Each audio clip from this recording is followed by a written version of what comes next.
Fresno, California isn't exactly what you'd call quiet, but growing up there, I never expected to encounter something straight out of a nightmare. My family had settled in a modest neighborhood, and I used to believe the scariest thing I'd encounter was the old haunted house on the corner of our street where no one dared to enter.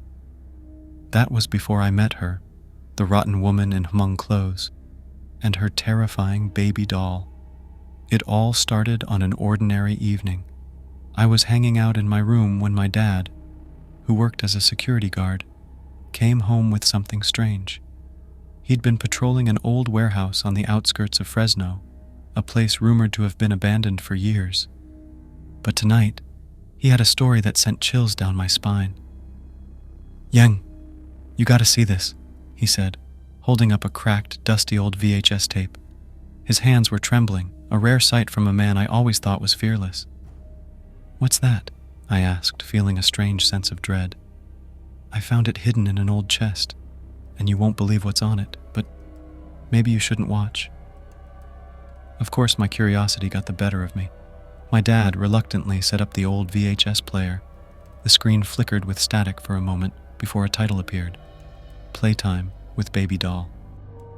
A childish, off-tune melody started playing in the background, like the sound of a broken music box. My stomach twisted as the scene came into focus. There, in the corner of an old, dimly lit room, stood a grotesque doll dressed in traditional Hmong clothes. It had dark, hollow eyes, its cheeks cracked and peeling, as though it had been left to rot. But what scared me the most was the figure behind the doll. A woman, frail and hunched, also wearing Hmong attire, stood swaying side to side. Her skin was decayed and gray, her eyes sunken and lifeless, and her mouth was stretched into a wide, unnatural grin, her teeth chipped and yellowed. She looked like she had crawled out of a grave. I could smell the rot just by looking at her. "Playtime, playtime," she crooned, her voice high-pitched and unsettling as she leaned over the doll. The screen shifted to show a small child, bound to a wooden chair in the corner of the room. The child wore a traditional Hmong outfit too, but her eyes were wide with terror, her mouth gagged, muffling her cries. My heart raced as I watched the old woman shuffle closer, holding something in her bony hands. It was another doll, eerily identical to the child, but made of twisted, decayed fabric. The woman bent down, crooning to it in a mixture of Hmong and broken English. "Isn't she beautiful? She's my favorite doll," she whispered, brushing its matted hair. Suddenly, the woman snapped upright, her grin growing even wider, and she started humming that broken melody again. With one jerky movement, she turned toward the child, muttering something about making her look perfect. The woman then produced a long, rusty needle from her pocket, holding it up to the light. My dad, who had been watching quietly beside me, stood up abruptly. "I don't think we should watch anymore." But it was too late. The woman on the screen began stitching the child's mouth shut with the needle, her humming growing louder and louder. The child's muffled screams echoed through the room, but the old woman didn't stop. She worked methodically, as though she'd done this countless times before. "I'll make you perfect," she whispered, her eyes gleaming with a sickening joy. When she finished, she stepped back, admiring her work. The child was motionless now, her mouth sewn into a grotesque smile, just like the doll. The old woman turned back to the camera, her face now fully visible. Cracks lined her skin, and her eyes stared directly into mine through the screen. I felt like she was looking at me, like she could see me sitting there, terrified, unable to move. "See you soon," she whispered. The screen went black. For a moment, I couldn't breathe. My dad rushed to eject the tape, his hands shaking. We didn't speak for a long time. I couldn't shake the feeling that somehow that rotten woman was coming for me next. I didn't want to believe it, but then I started hearing the music. At first it was faint, like the distant tinkling of a music box, but it got louder. By the next night I could hear it clear as day, echoing outside my bedroom window. That broken, haunting melody. I tried to convince myself it was just in my head, just my imagination running wild. But then, late one night, I woke up to a soft whisper. Playtime. There she was, standing at the foot of my bed, the rotten woman, her grin wide and eyes gleaming. And in her arms she held the doll, dressed in Hmong clothes, its sewn-shut mouth smiling back at me. Everything went black after that. I woke up later, tied to a chair in a dark room. My mouth tasted of cotton and I couldn't move, but I could hear her humming, that same awful tune growing closer and closer. Playtime, she whispered again.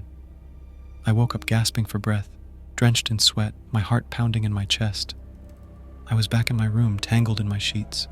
Moonlight filtered through the blinds, casting long shadows across my walls. It took me a few seconds to realize I was safe in my bed, that the terrible humming had stopped. Just a dream, I told myself, trying to calm down. It was all just a nightmare. But as I sat up, the soft, eerie tune from my dream reached my ears again. Faint but unmistakable, the same haunting humming. My blood ran cold. I turned slowly toward the corner of my room, praying I wouldn't see what I feared. There it was, sitting on the chair. The Hmong baby doll.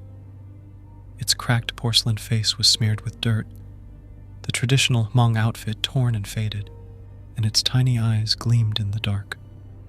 In its stiff little hands, a needle and thread glinted in the moonlight. The same needle that had sewn my lips shut in the dream. The humming grew louder, as if the doll was watching me, waiting. I couldn't take it anymore. I ran out of the room, shaking, and woke my dad. Desperate, I told him everything. The dream, the tapes, the doll. I expected him to tell me it was all in my head, just a nightmare from watching too much. But to my shock, his face paled. "We need help," he muttered. The next day, he hired a Hmong shaman, a respected elder from our community in Fresno, to perform a ritual. The shaman arrived with joss paper, incense, and sacred herbs, his expression grim when he saw the VHS tape that had been haunting us. "This is no ordinary curse," he said. "This tape is a gateway, a tether to something evil. We have to send it away, burn it, and send it to the spirit world." That night we gathered in the backyard. The shaman lit the joss paper and placed it beside the VHS tape. He began chanting in Hmong, the rhythmic prayers blending with the crackling fire. My dad stood beside me, silent but tense, holding the cursed VHS tape in his hands. The shaman finished his chant and nodded. "Now," he said, "you must burn the tape." My dad tossed the VHS into the fire along with the joss paper. As the flames consumed the tape, I could swear I heard that awful humming again. Soft, distant, like it was being dragged away. The air felt heavier, oppressive, as if something was fighting against being taken. Then, with a sudden pop, the tape cracked and melted into the fire, releasing a cloud of thick, dark smoke. The humming stopped. The shaman finished the ritual, bowing to the fire as the joss paper burned to ash. "The VHS has been sent to hell, where it belongs," he said. "But be careful. Evil like this doesn't disappear forever. It will try to find another way back." After the ritual, the house felt lighter, the air clearer. But I never forgot the shaman's warning. Every time I hear even a hint of that eerie humming in the distance, I make sure to burn more joss paper, just in case.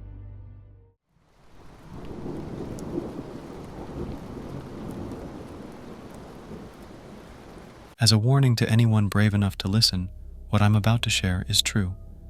Denying it won't save you, and sometimes not knowing is the safest thing. It was 1979 when my family moved to a small town in Northern California. We bought a house on the edge of town, near the forest. My dad thought it was perfect for us, quiet, peaceful. But soon after moving in, strange things started happening. One evening, my dad found a strange woman standing at the edge of our yard. She was dressed in Hmong clothes, her long hair covering part of her face. He called out to her, but she didn't respond. When he walked closer, she vanished into thin air. He shrugged it off, thinking maybe his eyes were playing tricks on him. But that was just the beginning. At first, it was small things. We would hear footsteps outside our house at night, but when we checked, no one was there. Then the noises started coming from inside. a knocking sound on the walls, whispers we couldn't understand, and the feeling that someone was watching us all the time. My mom tried to explain it away, saying it was the wind or the house settling, but deep down, we all knew something wasn't right. One night, my little sister woke up screaming. She said she saw the woman from the yard standing in her room, staring at her from the corner. My mom rushed in, but the woman was gone. Still, my sister refused to sleep alone after that. Things kept getting worse. One afternoon, the kitchen chairs were thrown across the room while we were all sitting in the living room. Another time, my dad swore he felt something grab his arm, but when he looked, nothing was there. We couldn't take it anymore. My parents decided to bring a shaman to the house. We hoped he could help, maybe put an end to whatever was haunting us. But when the shaman started his ritual, things got violent. The lights flickered, objects flew across the room, and the whispering turned into loud, angry voices. The shaman struggled to finish, but eventually he had to stop. He told us the spirit was too strong. It was angry, and it wanted something. We didn't know what to do. My parents thought about moving, but we couldn't afford it, so we stayed, always on edge, always scared. One night, a friend of mine decided to sleep over. He didn't believe in ghosts and laughed at the stories we told him. But that night, he got a wake-up call. He said he felt someone sit on his bed while he was sleeping, like a heavy weight pressing down next to him. He opened his eyes and saw the woman. She was sitting there, staring at him with cold, lifeless eyes. Terrified, he jumped up, and the next thing we heard was the sound of glass shattering in the living room. When we ran out, the windows were broken, but there was no sign of the woman. Just a trail of broken glass and the chill that ran down our spines. After that, my friend refused to come back. As time went on, my dad started getting sick. No doctor could figure out what was wrong with him, but his health got worse every day. He said he felt like something was squeezing the life out of him. One night, we found him unconscious on the floor, barely breathing. By morning, he was gone. The next day, we found his medicine had been switched with something else, something deadly. We never found out how or why, but deep down, we knew it was the spirit. At his funeral, as we stood there mourning, I heard it again. That whisper, that laugh. It sounded like it was mocking us, like it had won. Even now, when I visit that house, I can feel it, the heaviness, the presence. People say it's just an old house, but I know better. The woman in the Hmong clothes, she's still there, waiting for someone else to torment.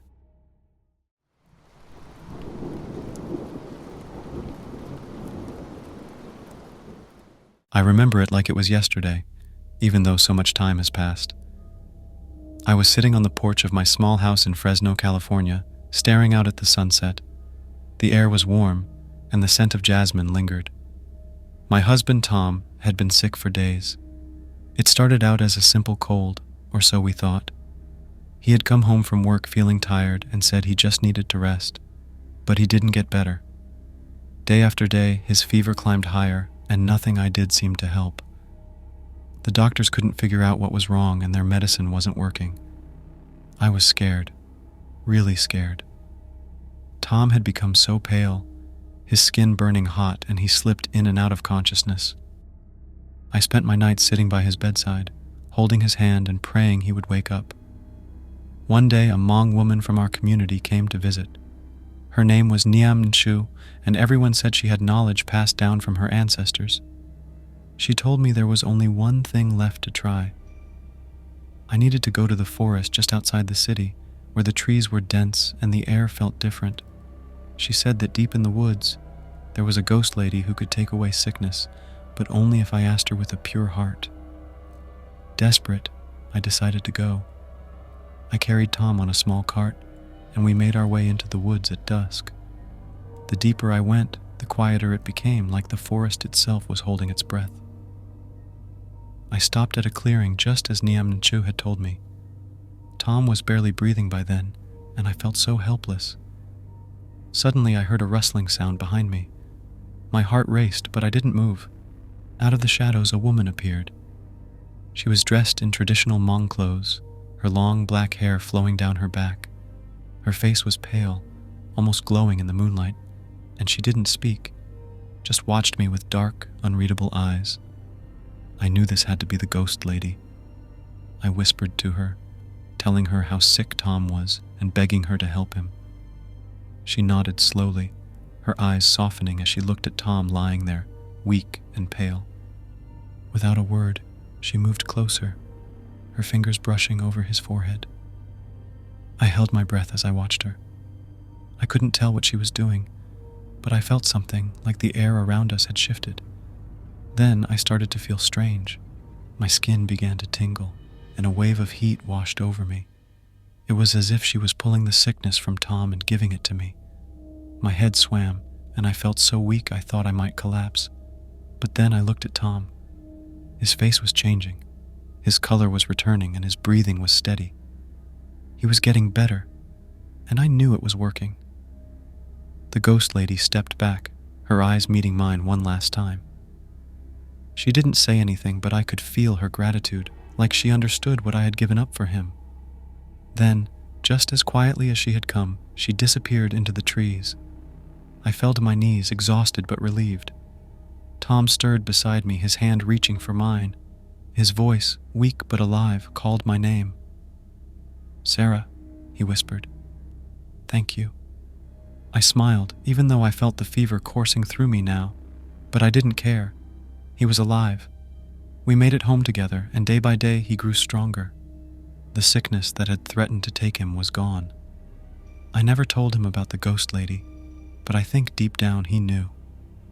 As for me, I recovered too.